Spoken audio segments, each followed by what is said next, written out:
Boston Celtics are an incredible team. They're a top-tier contender. They're, in my opinion, the best team in the entire league, and they have an incredibly well-constructed and well-balanced roster. But looking back on it, there's honestly no way that they ever should have been able to put together this team. Now, there's one specific move that I'm talking about in this video, but even looking back on the entirety of the roster, getting someone like Jason Tatum via that trade that they made with the Nets, being able to draft and develop Jaylen Brown, there's so many pieces they came together and worked out perfectly for what is like the fourth different version of a very competitive finals-worthy Celtics team that we've had over the last 10 years or so, with work being done by a previous front office and then now a new front office as well. Boston has clearly established themselves as one of the best organizations, one of the best front offices in the entire league. However, what I'm talking about today is I cannot understand how we allowed this team to end up with Jrue Holiday, because when you go back to the offseason, there was one big gigantic move. There were plenty of trades, there were plenty of player movement, but the one big, huge,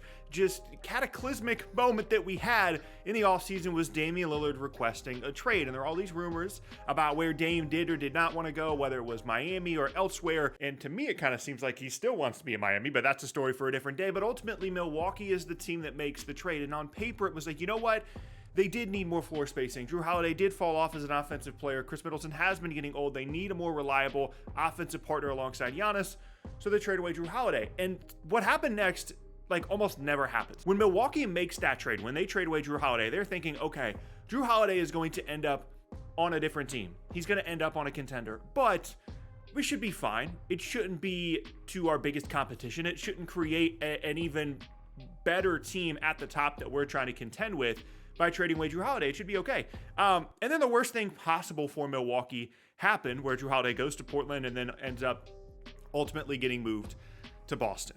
And there's two different sides to this. One, I wish I could just give the Bucks front office some truth serum and say, okay, you've now seen the majority of a season of what Damian Lillard in Milwaukee looks like. If you had the choice, would you, knowing what the team looks like now and knowing that Jrue Holiday would end up in Boston, would you have made the Damian Lillard trade? I think if you just asked them, okay, you do the Dame trade and you get rid of Jrue and the other assets they traded away, but you get Damian Lillard back, I think they would still do that, even with as weird of a season as it's been for them. But if you also tell them that Jrue Holiday ends up in Boston, I don't think they make the move. And I know that it seems like, oh, well, Boston already has all these great pieces, but Jrue Holiday has been the piece that has completed this roster, because Boston went into the offseason looking to make changes, looking to make a move, and they traded away Marcus Smart in a package, ultimately and eventually a deal that gets them Kristaps Porzingis, and that left a spot on the roster that was a question mark for them, that Jrue Holiday immediately filled that spot and was pretty cheap to get in return for the stuff that they sent out, because he's an impending free agent and because he's a little bit older and because he didn't have a great postseason. And they were able to just basically get rid of Marcus Smart, just get Kristaps Porzingis in exchange, and then for, not that much within their rotation, then add Jrue Holiday as well. And I don't really think this ever happens. Like, if you're Milwaukee, you're making the Dame trade to improve your roster, to improve your chances of winning a title. I think they actually made their chances of winning a title worse, regardless of what you think of the Damian Lillard Milwaukee Bucks. Adding Jrue Holiday to this Celtics team never should have happened, and I think is more of a detriment to Milwaukee possibly winning a title or contending or winning the East than it was bringing in Damian Lillard in exchange for Jrue Holiday in the first place. Which brings me to my main Celtics point here. It's one that I've made on the channel before. They are the best team in the league. They just are. If Boston is healthy and they are making threes, they are going to win the NBA title. I know that seems like an oversimplification of things. There's all these different things that could happen. There's a lot of really good teams around the league, but Boston has put together a roster, and more specifically, a starting and ending group of 5 players that no other team around the league can compete with if, 1, they're healthy, and 2, they're making jump shots. That's just the end of the story. If they're making threes and all 5 of those guys are playing, they are going to win the NBA title. I'm telling you right now, they just are.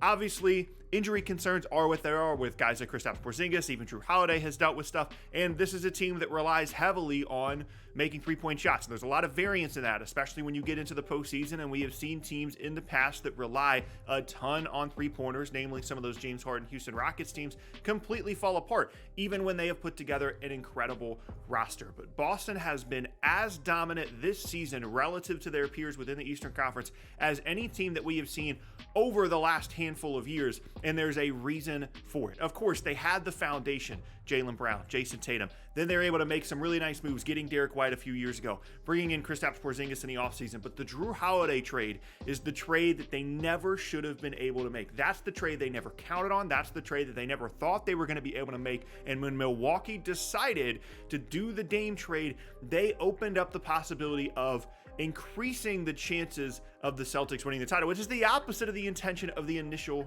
move. And that doesn't even mean that Milwaukee made a mistake. I don't think they anticipated that Jrue Holiday was going to end up in Boston, because when you look at the assets that Boston had at the time, when you look at the expenses, the salaries, all this stuff, you're thinking, okay, they could get him, but there's plenty of other teams that could, or maybe would be incentivized to offer more in exchange for Jrue Holiday. Maybe they thought he was going to end up in Miami or the Knicks or Philadelphia or all these different teams. I don't think they thought that Boston was going to end up with him. And again, I think if they knew that, I think they would just reverse it. Be like, just kidding. We'll undo the Dame trade. He can go to Miami. That's fine. We'd rather keep Jrue Holiday. Him on the Celtics is just a complete disaster for the rest of the conference. And it just goes to show how difficult team building can be in the NBA. You can make one decision that on paper made plenty of sense for them. Yes, defensively, there's going to be some issues when you're swapping out Dame and Jrue Holiday, obviously. But of course, Dame is also a huge upgrade offensively. But no matter how it ends up working out, whether it be this year or in the future,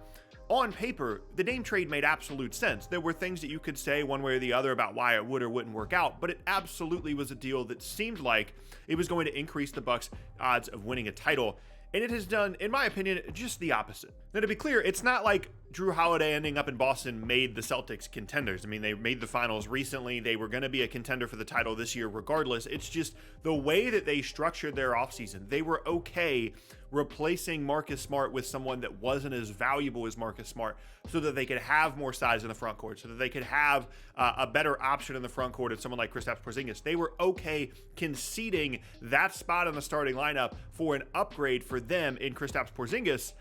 And then they were just able to get someone better than Marcus Smart in that spot anyway. It took them from like, okay, they are contenders. They are on par with any other team in the league and certainly within the Eastern Conference. And it took them to a completely different level. And that's the best way to think about this entire situation. Boston already had a contending team. They already had a team that arguably was the best in the Eastern Conference after the Kristaps Porzingis trade, before the Jrue Holiday trade. That's already where they were. You could have put that team in a 7-game series and they could have beaten any team in the league in a 7-game series. And then you added Jrue Holiday to it. Think about all the other contending teams. Think about the Clippers, right? What if you just added Jrue Holiday onto that team and the rotation really wasn't that impacted? What if you just added Jrue Holiday to the Sixers, to the Heat? The rotation wasn't really that impacted. All these other teams were thinking they were going to have to give up something significant, and Boston just didn't. And so yeah, it's really difficult to build a good team in the NBA, but also sometimes things just work out. Like Boston, when they made the KP trade, they probably didn't think that they were going to have an opportunity to replace Marcus Smart with someone like Jrue Holiday,